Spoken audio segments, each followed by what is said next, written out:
in 1789, moved to the nearby village of Karlstad, where his grandson, Frederick Trump, the grandfather of Donald Trump, was born in 1869.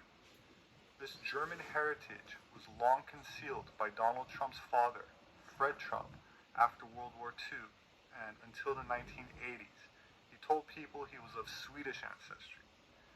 Donald Trump repeated this version in The Art of the Deal, published in 1987, but later said he was proud of his German heritage. I'm proud to have that German blood, there's no question about it. Great stuff.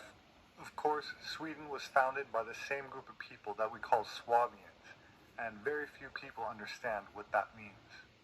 That said, one needs only look at the occult, meaning hidden, symbology of the Trump Tower to gain a deeper insight into his true ancestry.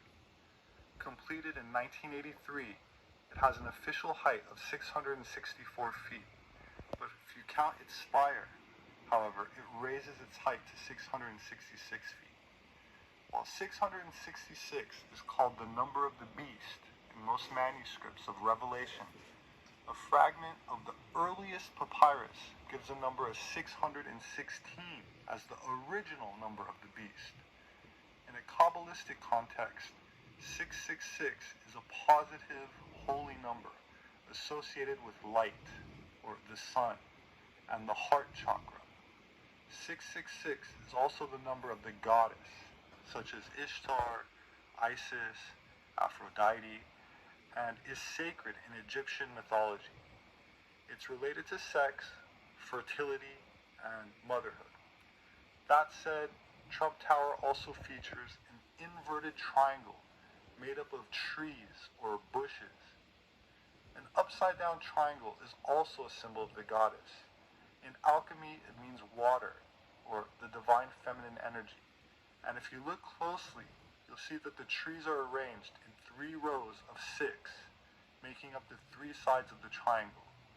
I'd like to also point out that the tree itself is a sacred sex symbol, from the tree in the Garden of Eden to the fig or Bodhi tree associated with Buddha and enlightenment, which is really a reference to Tantra. Above this inverted triangle of trees, we see 7 pillars rising. If you count the points at the top of the building, you'll notice there's 7, which in Tantra are the number of chakras in the human body.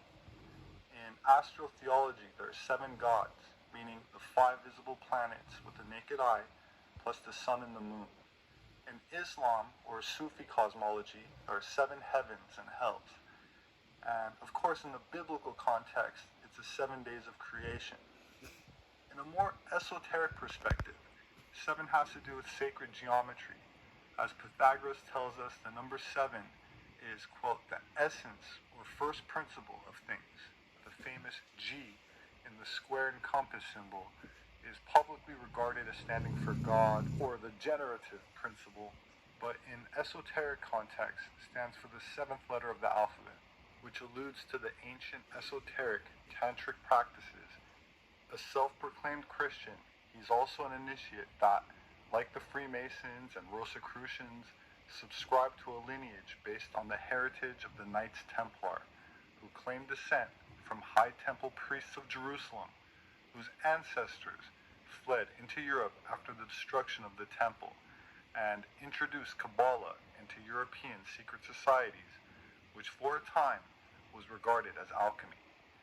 This ancient Aryan bloodline goes back to the Magi of Mesopotamia and priests of ancient Egypt, who according to German textbooks up until 1945 were regarded as the true origins of the Nordic people during the Holocene, as indicated by the yellow circles on this map, who eventually migrated north into Europe and Scandinavia.